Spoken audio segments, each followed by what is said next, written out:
Yo, what it is, it's the Creek Boys, and you're locked in with the Vibe Perspective Podcast. Every day I'm with Vibe Perspective. Yo, what it do, family? It's your favorite host, Mike on the mic from the Vibe Perspective Podcast. Tapped in with my guys at Ground 3 Radio, DJ OK, DJ Artis on the ones and twos. We back at it again for another Vibe Style Tuesday, another series of interviews. Shout out to each and every one of my listeners, and be sure to call in that 443-377-1872. Again, that number is 443-377-1872. We got a super special guest in the building. Man, I know you know my guy in the building with us, and we had to get him here. You know, I think we talked the last time, and I wanted to make sure we got him in the studio, because like even just the small conversation we had was like, yo, I gotta get this guy, man. There's no way, from back in the day, from back to 2014, you hearing his music all the way up till to now, where you see his thriving clothing brand, loyalty over love. Man, it's insane to see this journey, and we got a super special guest here. My guy, Hunnit Millz in the building. What's up, bro? What's up, bro? How you feeling? It's a pleasure to be here. You heard me? I'm doing good, man. I appreciate you pulling up on us, and all my listeners that want to learn more about his work, some of the moves he's making, and some of the things he's got going on, go to @_Hunnit Millz on Instagram. That is @_HUNNITMILLZ on Instagram as we go through the interview, so you can match the work to the man. Man, bro, I appreciate you pulling up on us and, being here at Ground 3. I want, talk to you a little bit about, the journey so far. Honestly, the journey is just a process. You know what I'm saying? They say the process is progress. Like I said, right now, I'm doing the clothes heavy like you just brought up. Yeah, just shout out to Instagram. Make sure they tap in with loyalty over love _Pearl. Absolutely. Definitely tap in both pages so we can match the work to the guy. And, even I want to start early. Anybody I respect, anybody I sit down with and want talk to, I want to get that early origin story. That hero's journey. You know what I'm saying? And correct me if I'm wrong, I think your name is Hunnit Millz because I think is your name Jamil? Mm-hmm. And people call you Mills, and it was like, oh, you kept it 100 a lot. Yeah. So it was like, yo, my guy Hunnit Millz, you kind of sort of kept along with it, but also you pledged by 2034 your net worth was going to be 100 million. Mm-hmm. So that do your homework. I got to, you know what I'm saying? Like I said, I respect the journey, so talk to me about how sort of that stuck and how that became its own thing for you, internalizing that name Hunnit Millz. Where did that come with? Alright, so like I said, I didn't really pick the name picked me, but then so once I started hearing it, like I said, it stuck. And then I just started thinking about the lifestyle that I already had, the vision for myself, you get what I'm saying? I just feel like I'm already destined to be that, you get what I'm saying? Yeah. So I'm like, shit, I want 100 Millz, my name Millz, I keep it 100, that shit go hand in hand. Like that, just stuck like quick, really. Yeah, for real, for sure. And I like that you could see that early, right? You notice it's these things kind of make sense together. And I'm going to make that my brand, I'm going to make that myself. And I think that's dope. Because a lot of young guys, a lot of young kids around, I think they got a bunch of these little, these nice details about themselves that they don't realize is actually one of their biggest strengths. And being 100 is a great quality to have. Keeping it 100 always and, keeping it straight up. I love it. So I want to move a little bit quicker to, sort of LCF. Loyalty comes first. That was, if I'm not mistaken, your original brand, right? Talk to us about how LCF came about. Alright, so LCF came about 2013, I first started really getting serious with the rapping. Yeah. So I'm getting serious with the rapping. Scooter dropped, you know what I'm saying? He got YBS. Moose dropped, he got OTS. Yeah. T dropped, he got YW. Stacked. Yeah, you get what I'm saying? I'm like, shit, I'm coming up with some shit too. Fuck niggas talking about. I got my own shit too. Right, LCF, man. Loyalty comes first. Without loyalty, you ain't got nothing, man. This shit more than a brand, it's a lifestyle. For sure. So then, I go like, shit, everybody else got 3 letter acronyms. I'm gonna get my shit. Get my spot. Yeah, so I got old songs, but I shout out Scooter, I shout out Moose. Yeah. Cause I ain't gonna lie, them niggas made me start my shit. Cause I'm taking my rapping serious. I see these niggas. I'm like, shit, if these niggas can do it, I can do that shit too. No, for sure. Having that confidence in yourself, saying yo, I got role models, technically, Scooter, Moose, everybody in that time, that was going crazy for the city was kind of role models for everybody coming up now. If you're not influenced by them, where are you, in terms of hip hop nowadays? And I want to, if go back to the story a little bit, if I'm not mistaken, you had the Kilroy 9s. And you wanted to match the sweatsuit with your shoes, and like talk to me about like how that story went and your idea for like fashion early on. No, so it was Christmas morning. Okay. And I was online and I found the Kilroy 9s on the Champs website. I had to wait in line online to check out, and I got them Jordans. And I'm like, yo, I can't wait to wear these. Lucky. And I'm like, what the fuck am I about to match with these? Huh? Yeah. I couldn't think of nothing. I went out Mall Diamond. I had Target. Got a hang sweatsuit real quick for like $25. Right, yeah. Went in the mall to the shop to make the recipe shirts. Yeah. I had the nigga put LCF on my sweatsuit. And that metallic silver. Yeah. With that red. Yeah, so that shit was crazy with the Kilroy on a black sweatsuit. Man, that Crazy, shit was yeah. crazy. For sure. And then everybody was like, damn, yo. Where you get that from? Where you get that from? I'm like, shit, what size you need? Facts. Yeah, I got you. Facts. So what color you want? And just start putting people together like that. And then one person grabbed one, and somebody else see it, somebody else want one. Yeah. That was 2013, 14. That was 10 years ago, you know what I'm saying? Yeah. I just started doing the humble, son. And then like people be asking me like, damn bro, what made you, damn bro, you blah blah blah. And one thing I tell people quick, son, this ain't got nothing to do with me on some real, this is God's plan, son. Yeah, facts. This shit fell into place like this. I thought I was gonna be somebody else in life. Really, I did not plan on being this guy. For sure. And man, I'm so glad you said that. Like I'm always thinking about gems to take away from an interview, Like you didn't even see that direction for yourself at that time. And it was like, you took a leap of faith, you had the skill, you had the the time and the effort to put behind it. It was like, yo, like I can make something out of this or I can leave it here and then keep it pushing. You chose to make something out of it and move forward on that idea. And I think that's dope. I mean, like around 2014, you dropped like Cold Winter, like Having a Hell freestyle. That Having a Hell freestyle crazy. Nuts, right? It's crazy I'm talking to you about your record. Yeah, like it's nuts. Like I agree, it's nuts. And like around that time, like you taking music like super like under your gird. I'm gonna be honest, right? I really was trying to be a rapper, son. Yeah. And I'm nice, you know what I'm saying? Yeah, for sure. The talent is there, 100%. So listen, alright, so with the rapping, right, as far as the music, right? Alright, so I was younger. On my father's side of the family, I'm the youngest boy. Okay. So all my uncles, them niggas used to rap. There's certain shit they used to do that I used to look up to. Yeah. So we used to be smoking, and I started freestyling, trying to impress them niggas. And the whole time I'm really nice. They like, damn. And then over the years, I just get high around niggas and just freestyle. And they like, yo, spit that shit again. And I don't remember none of that shit. I don't remember none of that shit. Not one single word. They be like, yo, spit that shit again. And I be like, I ain't writing none of this, man. Yeah, then it's like, you gotta stop playing, bro. Take it serious. So 2013, when I started taking it serious.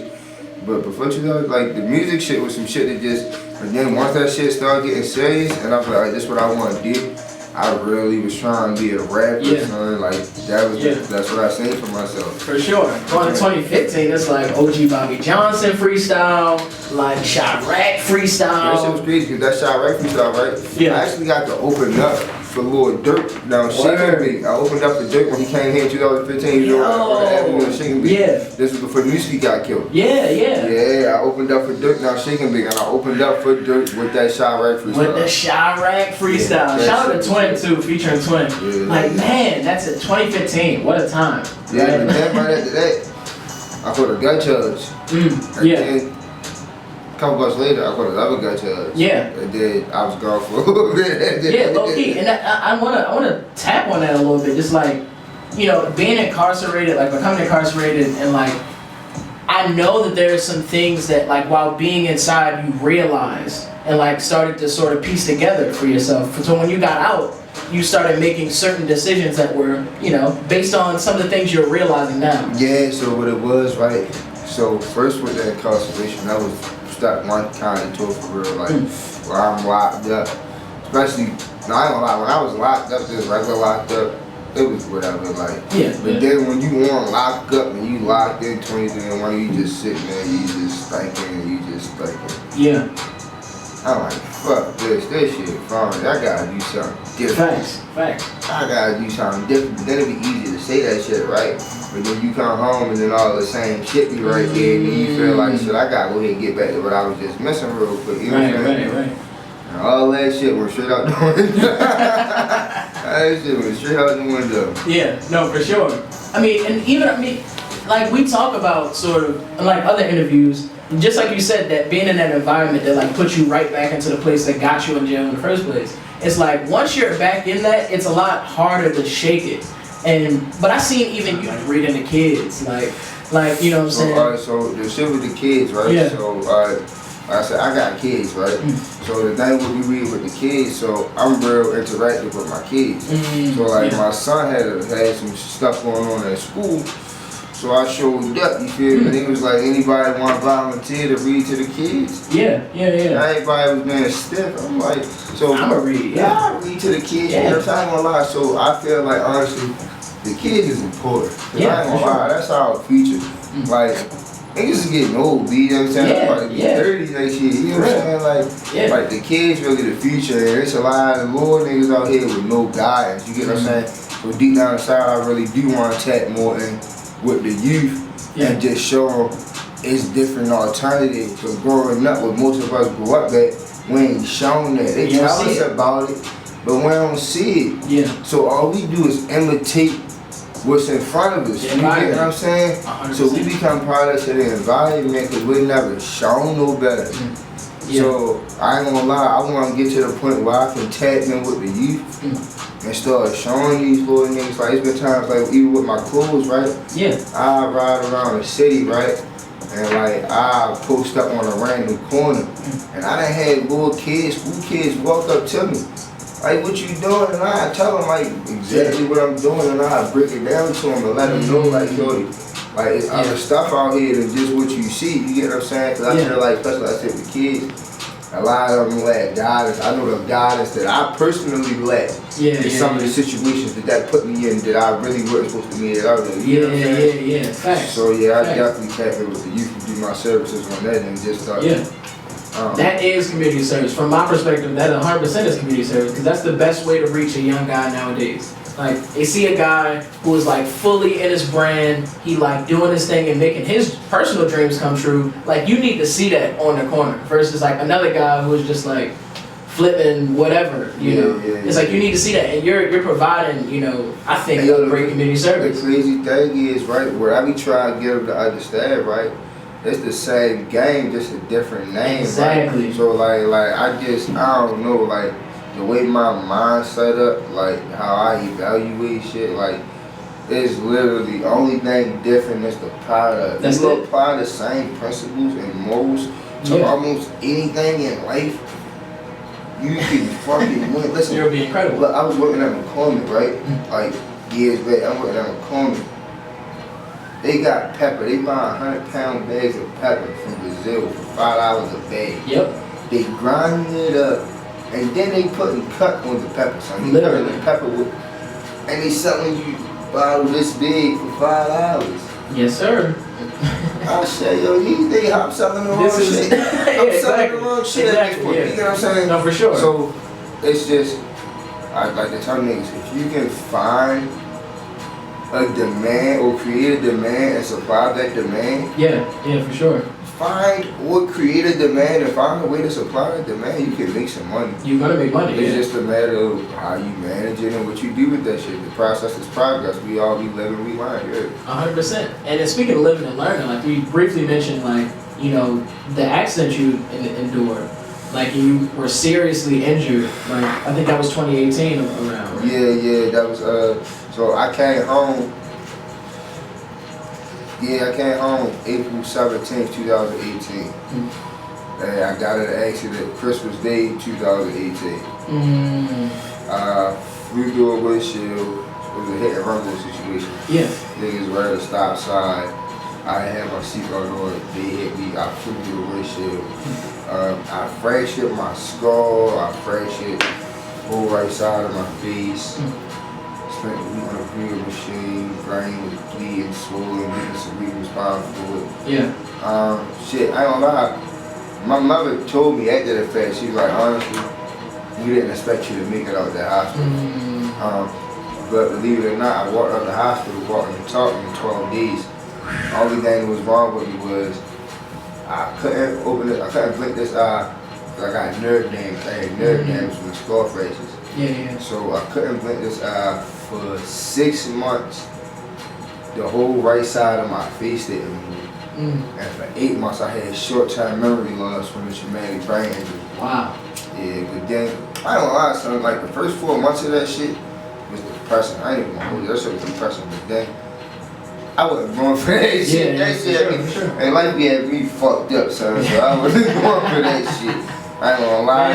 I remember I ever talked with a man in the mirror, but the whole recovery process on that tip was 90% mental. Once I put myself in the mindset to, alright, I'm not accepting these circumstances. Yeah. I'm going to do something about these circumstances. That is what made me, because I ain't going to lie, like, I was like, it's close to quitting, right? Yeah. Like, I was on some woe is me shit for like 2.5, 3 months, nigga. I was sick. Yeah. I wasn't trying to hear shit. I couldn't go nowhere. Had to get used to not having an eye. My nerves bad. I'm anxiety high. Fuck that. I ain't gonna go nowhere. Half of my face wasn't moving. I was on some two-faced joker shit. Yeah. I wasn't trying. I was like, fuck that. But then, you know what? So I got shit to do. I'm still alive. I'm supposed to be dead. I was supposed to be dead. Fuck it. And I just start planning to get back. And that was, I was on bed rest. An accident happened on Christmas. I was in the hospital for 12 days.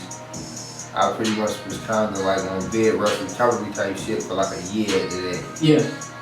2019 is when I first came out with the Loyalty Over Love. Loyalty Over Love. That was the transition from LCF to Loyalty Over Love. Yeah, but what I did with that was I just started with the t-shirts, the headbands. You get what I'm saying? I did some dad hats and some hoodies, just some slight shit.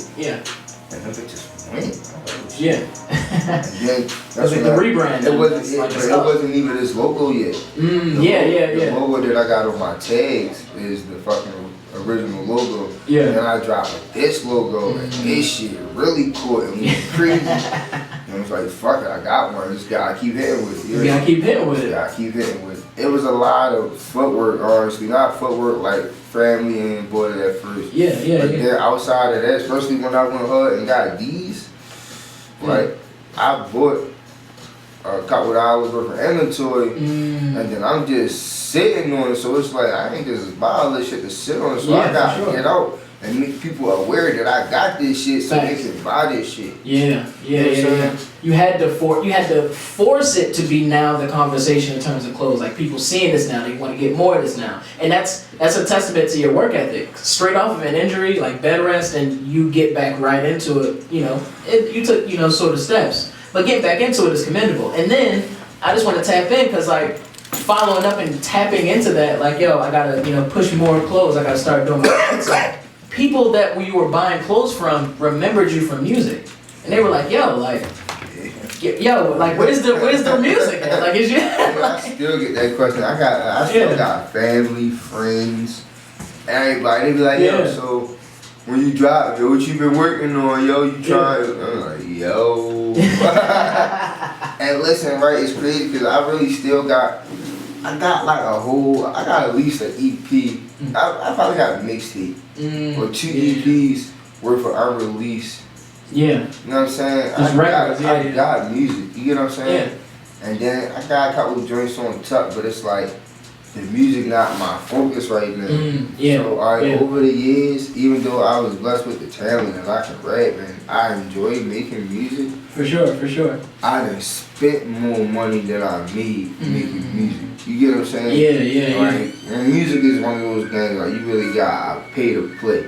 So with that and me coming back, how I'm coming back, like when I first came home before the accident, in those couple months, I was dropping, son. I was in the studio. I was about to drop a project. I was about to drop a project. That's why I got the unreleased joint. That was like Keep It 100 like era, right? Like well, that was one of the. That was after I came home. That was after you came on the first time. That was the first time. The second time I Shout out came to home. Lorenz, by the way. Yeah, the second time I came home. Oh, I forgot about them. Yeah, that was a while ago. Yeah. But shit. Yeah, the second time I came home, that's when I dropped. Did I even drop? That's when I dropped the intro. Yeah. I did Bussin'. Yep. All of that shit. That's when I dropped all those for real. Yeah. So for sure.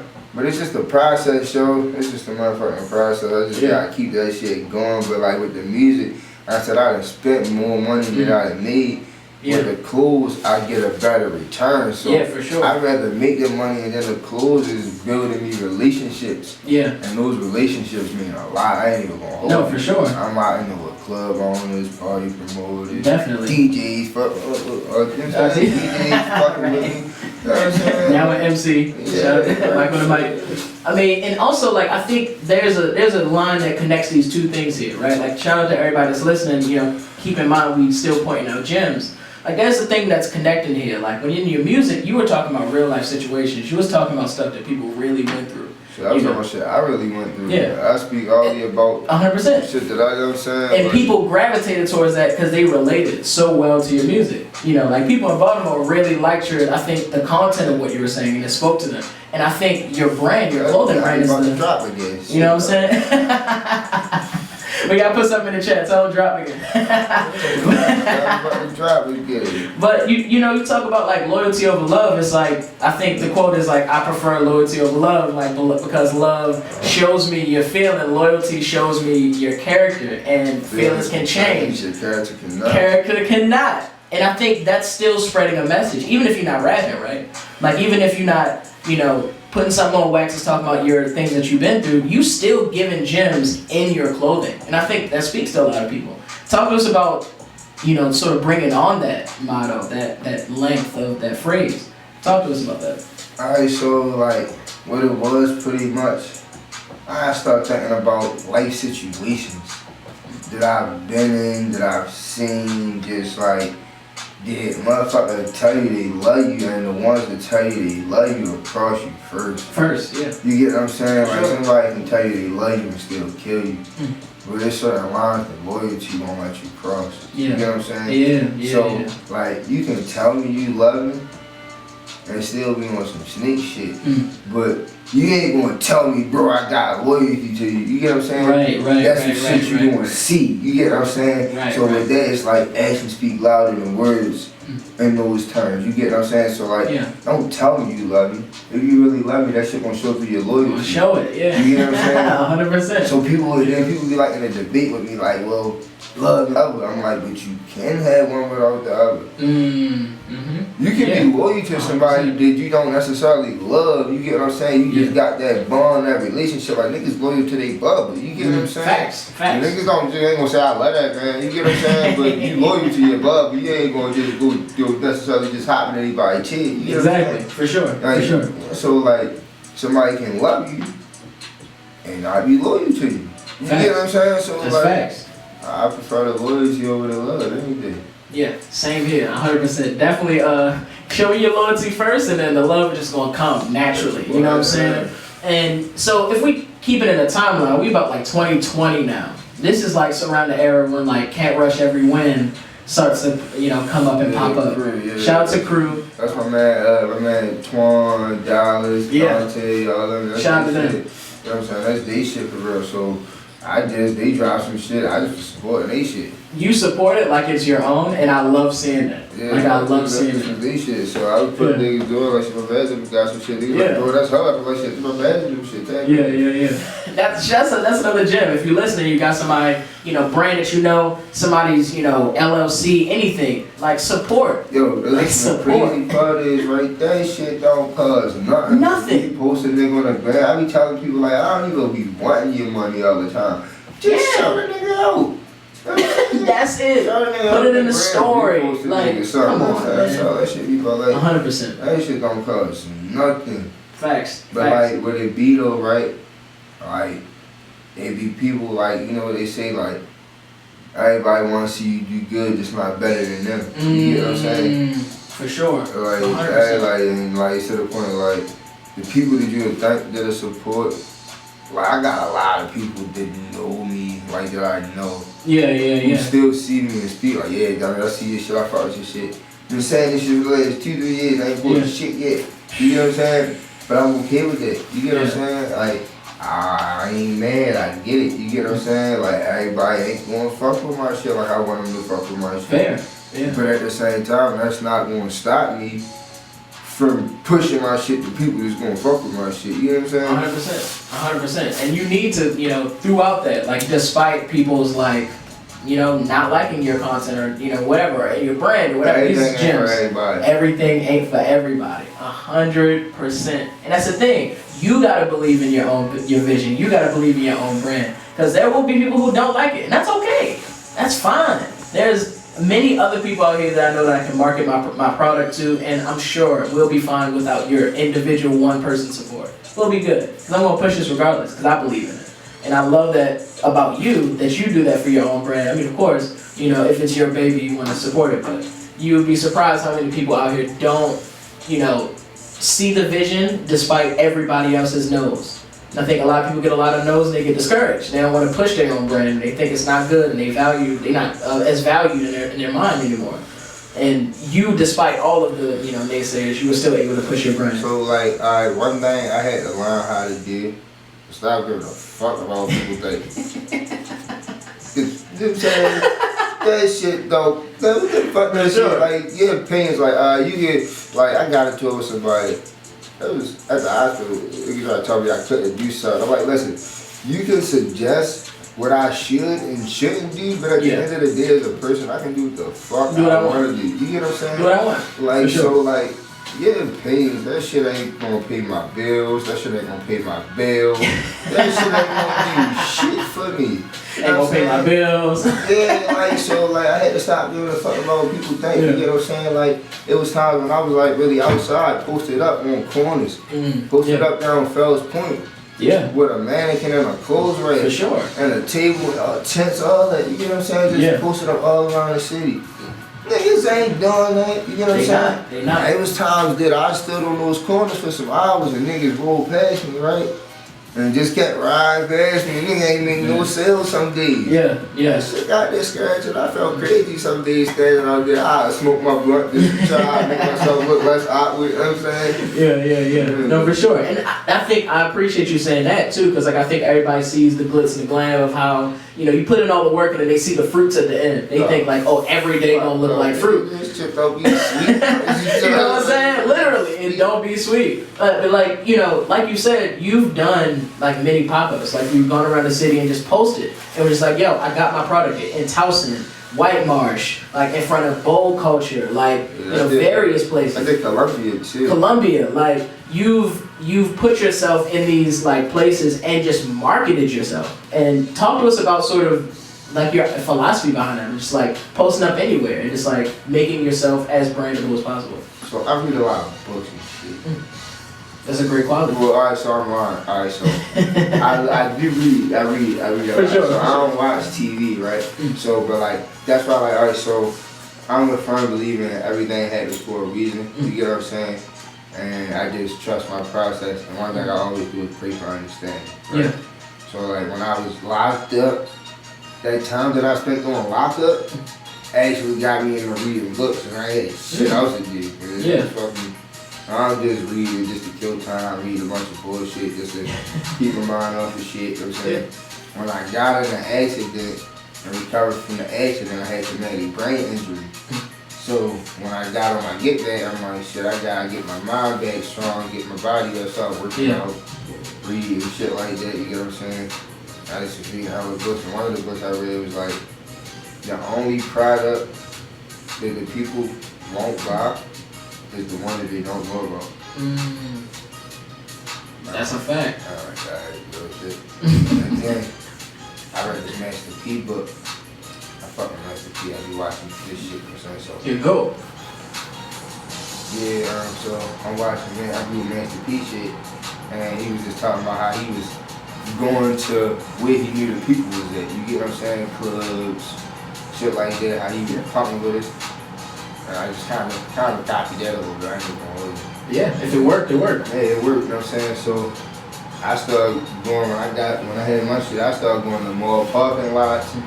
I ain't gonna lie, I had security putting me out the parking lot, threatening me to charge me with fucking soliciting and trespassing and find me and shit. Yeah. I'd pull up in the parking spot in the parking lot by the door. Yeah. Fuck that one, all the trash. Yeah, for sure. Take a car, come check this out. Yeah, 100%. 100%. Like, I just wanted to get my shit out there, because like I said, I bought all this product. Like, and honestly, when I first bought that shit, I sat on some of that shit for like a year. Yeah, like, you know what I'm saying? Yeah, like, yeah. That shit, I just had it, but then I'm trying to work a regular job. And then I got all this shit, I'm just like, I ain't just bought all this shit. Shit with this shit. Right. Like, somebody I gotta get it out to the people. Somebody about to buy this shit. Fuck For sure. Yeah, I want money. Yeah, for sure. For sure. 100%. And sometimes it takes one of those situations where it's like, you got this burden on you that's like forcing you to be like, yo, I got all of this, I got all the tools. Why am I not marketing myself? Why am I not building my brand when I have all of the tools right here? And you took that. You was like, yo, I gotta get this product outside. And so, you know, continuing on, you're talking about getting into the right rooms, getting into clubs, getting into places, and talking to people like, you know, Sleepy, like D Trinata, like Lil Black, like, you know, getting your product to these people. Is that in that same vein, or like you just got to get it out to the people and you want to be where sort of the best people you know are? No, listen, right? It's crazy, right? Because like, all right, they say a good network increase your network, and shit, right? So like, I just network a lot. Yeah. And talk to us about that process. I'm trying to go out and see who I can meet.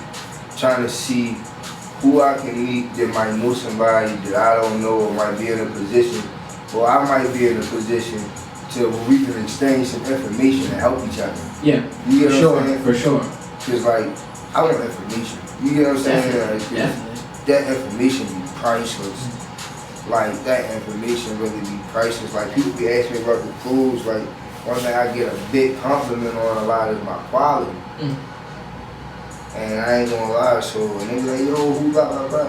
And I tell niggas like, yo, I paid for my vendor. Yeah. But once I paid for that information was priceless. Because honestly, I can be as stingy as I want with it. Yeah. I can be nice with it. I can sell it to you if I want. But if I decide to sell it to you, if you really, really want it, you're gonna be willing to pay. You know what I'm saying? For sure. And you can do that to however many niggas you want. You know what I'm saying? So the information is priceless. Yeah. For sure. You might, like I said, I done locked in with club owners. Yeah. Where I can go to these people's establishment any day of the week, shit on a Saturday night. There's been times that I done been in the club, in a section with closed ranks, mannequins. Yeah. It's me and the cameraman. You get what I'm saying? For sure, yeah. I think there was a pool party I seen that you had. That you had your racks up, and it was like literally a full-fledged party happening. Yeah. But you're pushing product like at the party. With a blunt. That's I go. Yeah. Listen, where everybody be partying at. Yeah. Niggas get fresh to go out. Niggas like to put that shit on and go out. So like niggas out, I'm out and I'm letting niggas know like, that mean I got that shit you can put on while you out. Yeah, for sure. Making it accessible, and I love it, man. Like, and speaking of accessibility, I mean, you got product out in like Canada, Cali, Vegas. Like, you've been able to sell your clothes in these. I don't know, buy clothes in Louisiana, Alabama. Everywhere. Trying to take over the South, you know what I'm saying? Yeah. So talk to us about sort of getting your product over state lines, and like, you know, how does that feel to be able to have people wearing your brand in these states and these places, even in Canada? I be like, dang, that's hard. That's hilarious. Dumb dead ass shit. Like, dang, that's hard. Like, damn. Isn't it true you made originally the clothes that would look good on you? Like, you made it like I would think I would look good with this on. I only make shit that I would wear, because I ain't gonna wear it. Like, I don't buy clothes. I'm not even gonna lie. I don't buy clothes. All I wear is my shit. Is your shit?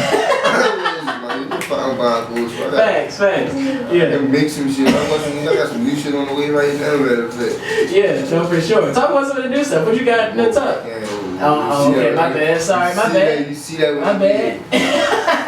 Keep your ear to the streets. You'll be hearing more from him. I'm telling you, Hunnit Millz got some stuff in the tuck for y'all. Stop playing with him. I don't even want to ask, because I know it's some stuff on the way. I know it's crazy, but you know, I definitely do. Before we get out of here, I want to ask you, like, what's your plans for the next like 5 years? I already see like you got like a hell of a story up till now, and I know that it's only beginning. Where is your sort of your vision next 5 years, like and beyond? Next 5 years, right? So it's crazy, right? Because the way that this shit's set up right now, like I got shit that I want, like a bunch of new shit that I really want to drop. And then I got a lot of people that's just finding out about my shit. It's just still the old shit. Yeah. They still want old shit. So I can keep playing with the old shit. Demand is there. And then just say the new shit for like 2 years from now. And then the other new shit that I got but so I'm just gonna trust the process and let this shit play out how it's supposed to. Facts. Trust the process, man. Trust the process. Play out how it's supposed to. So I think that's the biggest gem to take. Just trust the process and believe in yourself and have confidence to put yourself in as many rooms as possible. Because man, I'm telling you, hard work is all you need nowadays. Hard work and determination. We gotta pray too. I pray. Definitely pray. I ain't just thought me by myself. 100%. Definitely pray a lot. Yeah, and for sure, stay spiritual, stay connected with whoever you pray to, but prayer is important. Prayer is key. It brings you closer to self. You heard it first. Hunnit Millz is in the building. Where can they follow you, bro? Follow me on Instagram, _Hunnit Millz, HUNNIT MILLZ. Also follow me on Instagram, Loyalty Over Love _apparel. That's Loyalty Over Love _apparel. Man, Hunnit Millz in the building. Always a pleasure, bro. I appreciate you pulling up, man. Absolutely. And look, man, I look forward to all the pressure you finna apply. Look forward to all of the new designs, even the new music that may or may not be on the way. I don't want to pressure you because I know you got a lot that you up and doing other things. But if the music is there, I will certainly be listening. I know the audience will be tuned into the streets. Man, appreciate you. Hunnit Millz is in the building. Before you leave, I'm going to leave you with a sacred Baltimore proverb, and that is, keep doing what you're doing. I appreciate you, Chad. Absolutely, man. Once again, it's Mike on the mic from the Vibe Perspective Podcast with my guys at Ground 3 Radio, DJ OK, DJ Artiste. Call in at 443-377-1872. Again, the number is 443-377-1872. Leave a message about Hunnit Millz, man. About loyalty over love, man. Next interview coming up, and keep it locked with the Vibe Perspective Podcast, Vibe Studios, and Ground 3 Artiste. Let's keep the vibe alive, man. Let's go. Yo, what it is, it's the Creek Boys, and you're locked in with the Vibe Perspective Podcast. Every day I'm with Vibe Perspective.